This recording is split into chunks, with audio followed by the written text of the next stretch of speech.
The wind was cold and sharp, moving through the tall trees like a whisper. Cade pulled his coat tighter as he walked deeper into the forest. He had been living alone on this quiet planet for years. No cities, no noise, just silence and the sound of leaves moving above his head. He was a human, once a soldier, now just a man trying to forget. But that day, the forest wasn't silent. There was smoke in the air, black and bitter. And with it came a strange sound. A soft cry, almost like a baby, but not quite. It echoed between the trees, distant but clear. Cade stopped walking. His hand moved to the small weapon on his belt, just in case. He followed the sound, moving past the thick brush and broken branches. Then he saw it. A burned ship, crashed and broken, its metal twisted like paper. It had hit the ground hard, carving a deep path through the forest floor. Smoke rose from its sides, sparks danced in the air. Cade stepped closer, boots crunching over glass and ash. The crying sound came again, louder this time. He moved carefully, looking through a crack in the hull. Inside, the lights were flickering, the air full of smoke. Something moved. He climbed into the wreckage, his heart beating fast. Then he saw them. An alien male, bleeding badly, leaning against the wall. Next to him, an alien woman, also injured, holding a small child in her arms. The baby was crying, its skin glowing faintly in a soft blue light. They looked nothing like humans, but the pain in their eyes was the same. The male alien opened his eyes and looked at Cade. He tried to speak, but blood filled his mouth. Still, he pointed to the woman and the child, then to Cade. "Protect them," he whispered, voice dry and broken. Then he went still. The woman cried out, holding the baby tighter. Cade looked at her. Her eyes were wide with fear, but also hope. He didn't speak their language, but he understood her pain. "I'm not going to hurt you," Cade said quietly. The woman didn't answer, just kept holding the baby close. Cade looked around. The ship was dying, power failing fast. If he didn't get them out, they would all die here. He reached out his hand slowly. The woman looked at him for a long second, then nodded. She handed him the baby, her arms shaking. Cade held the child carefully, its tiny fingers wrapping around his glove. He helped the woman up, and together they left the wreckage. Outside, the air was cold and quiet again. Cade led them back toward his cabin, deep in the woods. The baby stopped crying, eyes blinking up at the strange human holding him. The woman walked slowly, her leg bleeding, her breath short. But she kept going, one step at a time. Hours passed. The sun was setting when they reached the cabin. Cade opened the door and helped the woman lie on a soft chair. He gave her water and began to treat her wounds. She watched him closely, unsure but no longer afraid. The baby slept in a soft blanket by the fire. Cade looked at them, two beings from another world, now under his roof. He didn't know their names, where they came from, or why their ship was attacked. But he knew one thing. They were running from something. That night, while the woman slept, Cade stepped outside. He stared up at the stars, thinking, why had that ship crashed here, so close to his land? What were they escaping from? And why did the baby glow like that? He didn't have answers. But he felt something in his chest, a pull. Maybe it was because he had lost his own family years ago. Maybe it was because he couldn't watch another one fall apart. Suddenly, he heard something, far away, in the forest. A soft clicking sound, almost mechanical. He turned quickly, eyes searching the dark, but saw nothing. Still, the feeling didn't leave him. He was being watched. Cade woke before sunrise. The sky was dark blue, and the air outside felt heavier than usual. He stood at the window, staring into the forest. Nothing moved, but something didn't feel right. Inside the cabin, the alien woman was still asleep. Her skin had strange markings now, soft lines glowing faintly near her neck. The baby, wrapped in a warm blanket, slept in silence. No crying, no sound, just a strange calm that filled the room. Cade rubbed his eyes and went to make food. He hadn't eaten properly in 2 days. But even as the water boiled and the smell of old coffee filled the room, his mind stayed locked on one thing. Why did that ship crash here? It didn't make sense. There were hundreds of empty worlds around this region of space.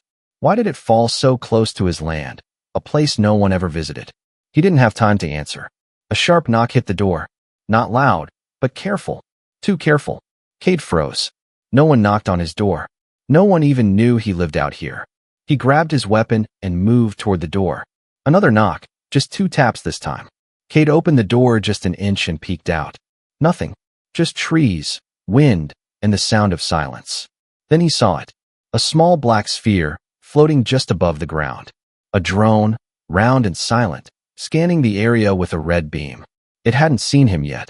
Cade closed the door quickly and locked it.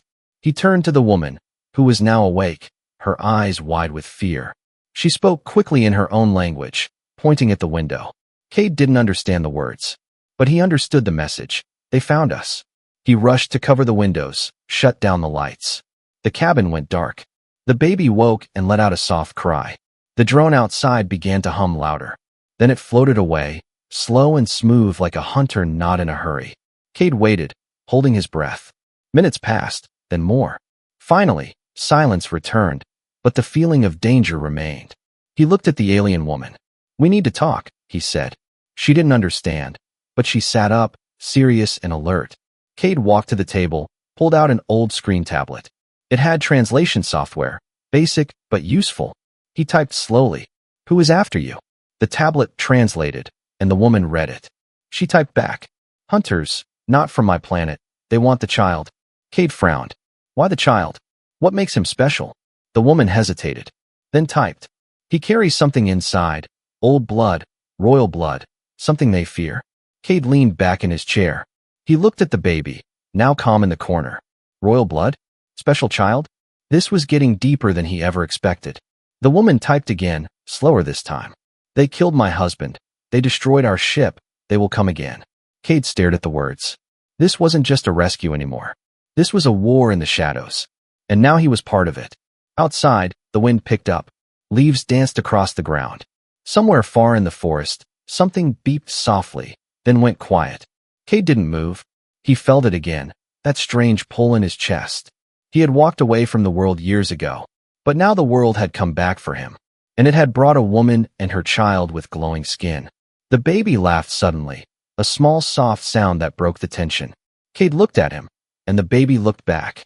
Those eyes were deep, not like a normal child's eyes. There was something ancient behind them.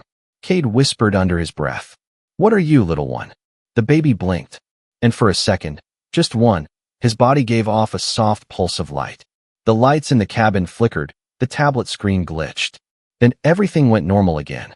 Cade and the alien mother stared at each other. Neither said a word, but they both knew this wasn't just about hiding anymore. The hunters weren't just tracking them. They were tracking him too now, and whatever that baby was. He was waking up. The night was too quiet. Not peaceful, but heavy. Even the insects had stopped singing. Cade stood outside the cabin, rifle in hand, eyes locked on the shadows between the trees. Something was out there. He could feel it in his bones. Years of living in dangerous places had trained his senses. And right now, every part of him was screaming, "You're being watched." Inside the cabin, the alien woman, Lyra, sat beside the fire. The baby, Ruin, lay in a bundle of blankets, glowing softly in his sleep. The glow had changed. It pulsed now, like a heartbeat. Brighter, stronger. Cade had seen tech like that during the old wars, but never in a child. This wasn't just biology. Something ancient was waking up inside the boy. Suddenly, movement. A flicker between the trees. Too fast for an animal, too smooth for a man. Cade raised his rifle, but didn't shoot. Then came the sound. A soft clicking, like claws on metal. And voices, low, sharp, speaking in a language he didn't know. 3 of them, maybe more. Cade backed into the cabin and locked the door. "Get ready," he said quietly. Lyra didn't ask questions. She grabbed the baby and moved to the hidden hatch Cade had built under the floor. He had made it long ago, just in case the past ever came looking for him again. Now it wasn't the past, but something worse. "Bounty hunters." Lyra whispered something to the child. The glow from Run's body grew brighter for a second, then dimmed again. He looked at her, then at Cade. It was like the baby understood something neither of them did. Outside, the door shook. Once, twice. Then silence. Cade waited, weapon ready. No movement, no voices. Then, crash. The window shattered, and a tall figure dropped inside. Its armor was black and sharp, eyes glowing red. Not human, not like Lyra either. It moved fast, straight toward the hatch. Cade fired. The shot hit the creature's shoulder, sparks flying. It turned, snarling. Before it could jump, Lyra raised her hand. A flash of blue light burst from her palm, slamming the hunter into the wall. Cade stared in shock. "You have powers?" he asked. She didn't answer. She just looked at him with tired, scared eyes. Outside, more sounds. 2 more hunters moving in. "We can't hold them off," Cade said. He opened the hatch. "Go now." Lyra climbed down, holding Rune tight. Cade followed and sealed the door above. They moved through a narrow tunnel beneath the cabin. It led into the deeper forest toward the old ranger station, a place Cade hadn't used in years. They ran in silence. Behind them, the cabin exploded into flames. The hunters had set it on fire. Rune began to cry, but not like a normal baby. His cry had energy. The trees around them began to hum, leaves glowing faint green. Lyra held him close, whispering to calm him. But Cade saw it. Something was reacting to the baby's presence. They reached the station, a rusty old building with broken panels and vines crawling over the walls. Inside, it was dark, cold, and half-broken. But it was shelter. Cade set traps near the door, old war tech that still worked. Lyra sat down, exhausted. Cade crouched beside her. "We can't keep running like this," he said. She nodded slowly. Then she opened a small device from her pocket. A cube, silver and smooth. She pressed it, and a 3D image floated in the air. It showed a star map, lines connecting planets, symbols flashing. At the center was one word, translated into English on Cade's screen. "Ruin." Cade stared at it. "He's not just a royal, is he?" Lyra shook her head. She typed on the tablet. "He is a key, a living map, a signal, and a weapon." Cade's heart sank. Now it all made sense. The crash, the hunters, the glow. This baby wasn't just a child. He was something the galaxy was afraid of. Suddenly, the trap outside went off. Boom. A scream followed, then silence. But not for long. The hunter's voice came through the station walls. Low, growling, translated through a speaker. "Give us the child, and we will let the human live." Cade's grip on his rifle tightened. Lyra looked at him, then at Rune. The baby's glow was bright again, filling the room with light. Cade stepped forward, voice calm but cold. "Come and try." The power went out just after midnight. One moment the old ranger station was filled with the soft hum of backup lights. The next, darkness swallowed everything. Cade didn't panic. He moved slowly, checking the perimeter, rifle in hand. No movement outside, no sound from the trees. But the shadows felt heavier tonight. Inside, Rune was awake again. The baby's body glowed brighter than ever, pale blue and gold lights running across his skin like rivers. He wasn't crying. He was staring at the wall, focused, silent. Then something strange happened. The wall began to change. Not break, not move, change. Shapes formed in the wood, circles and lines, symbols Cade had never seen. They looked like a language, but alive. Lyra stood behind him, her voice soft. "He's remembering," she said. Cade looked at her, confused. "What do you mean, remembering?" "He's a baby." She walked closer to the glowing child. Her voice shook slightly, not with fear, but with respect. "He's not like us, not fully. He's something older, born with memory locked inside. A voice that belonged to a race long gone." Cade stared at the child. "Is he some kind of weapon?" Lyra hesitated, then nodded. "Yes, but not by choice. He was created in peace. But the ones who hunt us, they want to turn him into a weapon of war." Cade sat down, heart heavy. "You should have told me earlier," he said quietly. "I didn't know if you'd still help us," Lyra answered. Her eyes met his. "I've seen what humans do to things they don't understand." Cade didn't argue. She was right. Humans had a long history of fearing the unknown, and fear turned quickly into violence. He looked at Rune again. The baby smiled, and the strange glowing symbols faded back into the wood, as if they had never been there. "What are those symbols?" Cade asked. Lyra opened a small device and pulled up a hologram. A star chart, ancient and cracked. "This," she said, "was the map of the old core. A place where energy and thought became one. Rune carries part of its code. It's in his blood, his light, his voice." Cade leaned in closer. "I thought that was just myth." "So did I," Lyra said. "But Rune proved it's real." Suddenly, an alarm beeped. One of Cade's outside sensors triggered. He stood up fast, checking the monitor. 3 heat signatures, moving fast.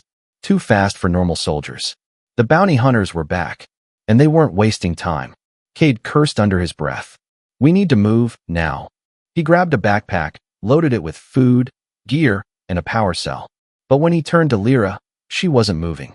She was holding Rune and staring into space, her eyes glowing faintly, like she was listening to something. Cade stepped closer. Lyra. She snapped out of it and looked at him, shaken. He spoke, she said. Cade raised an eyebrow. The baby? Yes, she whispered. But not with words. With thought. He showed me fire, war, stars burning, and a voice, old and cold, calling his name from far away. A deep sound rumbled outside. Not thunder. A ship. They looked out the window and saw a black shadow above the trees. It wasn't a bounty hunter ship. It was bigger, older. It didn't fly like normal ships. It floated, like it was being pulled by something unseen. Lyra gasped. That's not them, she said, voice trembling. That's worse. Cade tightened the straps on his bag. Define worse, he said, already knowing he wouldn't like the answer.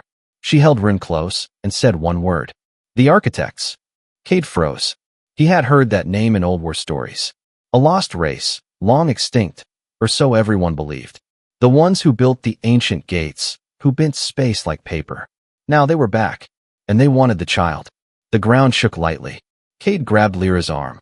We can't fight that thing. No, she said. But he can. Cade turned to look at the baby. He wasn't glowing anymore. He was shining. His eyes fully lit, his body surrounded by a soft hum of energy. He stared straight at the ship through the wall. And the ship paused, just hovered, watching, waiting. Cade's heart raced. The war wasn't coming. It had already begun. And the baby in his arms might be the galaxy's last answer.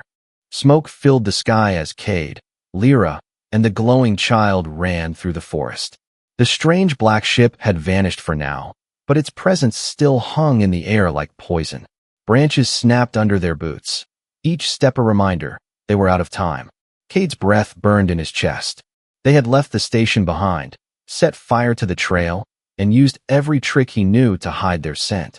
But the hunters, the machines, the architects, they weren't hunting with eyes. They were following something deeper, Rune's signal. They reached a small canyon, the rocks red and sharp like broken teeth. Cade signaled to stop. We can't outrun them much longer, he said. Lyra didn't answer. Her eyes were glowing again, hands gripping a small silver device. She pressed her palm into it and whispered something in her language. A wave of light shot out. For a second, the air shimmered like water. Then a doorway appeared in the canyon wall, stone sliding back to reveal a hidden chamber. What is that? Cade asked. A vault, Lyra said. Old tech, built by my ancestors in case of war. They slipped inside, and the door sealed behind them. Darkness swallowed the room until Rune's body began to glow again. The light lit up the chamber, metal walls, ancient carvings, and in the center, a smooth black cube. It pulsed. Once, twice, then came to life. A voice spoke, calm, cold, and ancient. Input recognized, Guardian present. Access granted. Cade raised his weapon, confused. Guardian. Lyra looked shocked. He means you. The cube floated into the air, scanning Cade from head to toe. Human DNA confirmed. The voice said. Protector class. Link initiated. I'm not linked to anything, Cade growled. But the cube didn't care. Images filled the chamber, planets burning, fleets destroyed, beings erased from history. And at the center of it all, a symbol glowing on Rune's chest. The same one Cade had seen in the trees. The AI spoke again. This child is the last living carrier of the architect's final command. Within his blood is the key to restore or erase what remains of the core worlds. Cade turned to Lyra. You knew this? She nodded slowly. I didn't know the AI still lived. But yes, Rune was born from a hidden bloodline. Chosen, not made. The child was meant to awaken the core. But the others want to bend him to their control. The AI continued. This vault holds the last architect weapon. Command is yours, Guardian. Cade stepped back. I didn't sign up for this. You already did, Lyra whispered, when you carried him from the wreck. Before Cade could speak again, a loud explosion rocked the canyon. Dust rained from the ceiling, the walls groaned. They found us, he said. Lyra handed Rune to him, then pulled a small sphere from her belt. What's that? Cade asked. She pressed it, and a suit of shimmering armor wrapped around her like liquid metal. Her eyes glowed brighter now, her voice steady. This is where I stop them. You'll die, Cade said. Maybe, she answered, but you'll live. And so will he. Cade didn't want to leave, but the AI was already opening a tunnel behind the cube. Evacuation route active, it said. Secondary systems armed. Lyra looked at Cade one last time. Her face calm, proud. Take him to the old core. There, he will awaken fully. Then she turned, blades forming from her wrists, and ran out into the canyon fire. Cade held Rune close and ran down the escape tunnel. Behind him, the sound of battle lit the night, metal clashing, energy blasts, screams. Then silence. The tunnel opened into a hollow cave. There, waiting for him, was another cube. But this one was cracked, flickering, ancient beyond words. Cade stepped forward. The cube spoke, but not in words. It spoke directly into his mind. Welcome, Cade. I have been waiting. You carry the child. And with him, the final sequence. Cade felt something shift inside him, like a door unlocking.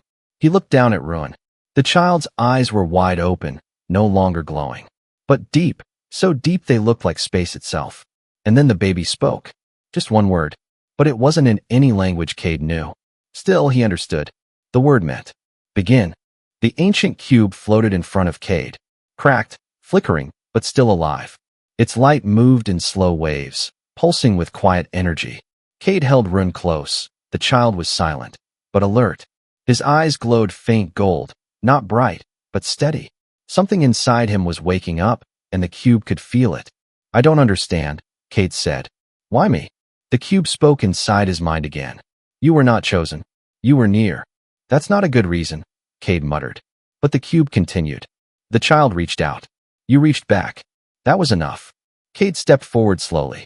The chamber was wide and smooth, like it had been carved by light instead of tools. Symbols shifted on the walls, glowing as Rune got closer. This place is reacting to him, Cade said. The AI answered. He is the carrier of the architect code. His presence reboots systems that have been asleep for centuries. Why now? The cube paused, then answered. Because the signal has already started. Cade felt a chill run through him. What signal? Look up, the cube said. A piece of the ceiling shifted, revealing a dome-shaped screen. It showed the stars, then began zooming out. Systems, planets, gates, entire sectors came into view. Then, pulses of golden light spread across the map like waves. Each pulse centered on a place where Rune's DNA had activated something. Silent weapons waking up, old machines blinking to life. Dead worlds humming again. Cade stared, stunned.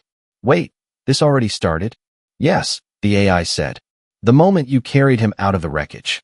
The code began to broadcast. The galaxy is listening now. Before Cade could process it all, an alert flashed on the screen. Another ship incoming. Fast. But not from the bounty hunters. Not the architects either. This ship had a human ID tag. The AI scanned it. Vessel registered to Commander Raylan Voss. Cade's face turned hard. I know that name. Raylan Voss, once Cade's commander in the wars. Trusted, respected, until he sold out his own unit for tech access and power. Until he left Cade and others to die. Now he was here. And that could only mean one thing. Someone sold them out. The cube spoke again. He knows the child is here. He wants control. Cade set Rune down gently. The baby looked up at him, calm. Stay close, Cade whispered. Then grabbed his weapon and walked out toward the entrance of the chamber. Outside, the sleek black ship landed. A ramp extended, and Raylan walked out like nothing had changed. His face older, his eyes colder. He smiled, but it didn't reach his eyes. Cade, he said. You've been busy. Cade didn't smile back. Leave now. I can't, Raylan said. You have something I need. And I don't like to chase. Behind Cade, the cube hummed louder. It was charging something, but slow. Too slow. Raylan walked closer. You don't understand what you're holding. He's not a child. He's a device, a code with a heartbeat. He's a person, Cade said. Raylan laughed. Not for long. Then he raised his arm. A weapon built into his glove powered up. But before he could fire, everything changed. The ground shook. The air turned thick and heavy. Rune floated up, eyes now fully golden, light pouring from his body. Symbols glowed on the canyon walls, in the rocks, even in the sky. Cade turned to the baby. Run. But it wasn't Run who answered. It was the cube, panicked for the first time. Warning, power surge outside predicted parameters. Code is activating ahead of sequence. Then the sky itself began to split, like glass cracking. A beam of light shot upward from Run's chest into the clouds. And the voice of the architects, long gone, echoed across the canyon. Sequence accepted. Initiate Phase 2. Raylan stumbled back, shielding his face. Cade grabbed Run before the beam faded. The child was heavy in his arms, still glowing, but tired. What just happened? Cade asked. The cube answered. Phase 2 has begun. All architect systems across the galaxy are coming online. Enemies will rise. Alliances will break. And the galaxy will look to the Guardian for command. Cade looked down at the baby, then up at the stars. He wasn't hiding anymore. He wasn't running. Now he had to lead. The stars above the canyon were no longer silent. They shimmered with symbols, codes, signals, all pulsing outward from a single point. From him. From the baby named Run. Cade stood on the edge of the cliff, looking down at the gathering storm. The architect systems were waking up across the galaxy. Dead gates flickered, ancient weapons stirred. Fleets were coming, some to follow, some to destroy. Behind him, the cube AI hovered low. It spoke without sound. Your command will decide what comes next. Cade shook his head slowly. I'm not a commander. You are now, the AI replied. Below, ships began to land. Not enemy, but human and alien both. Signals had gone out through the old architect networks. All of them had heard the same message. Come, or be left behind. Cade turned back to Lyra's armor, placed gently on the ground beside Run. She was gone. Her last act had bought them this chance. And now everything came down to a tired man and a glowing child. A voice called out behind him. It was Commander Raylan Voss, bloodied, half-burned, but still alive. I told you, he said. They'll never follow you. Cade didn't reply. He stepped forward, holding Run in his arms.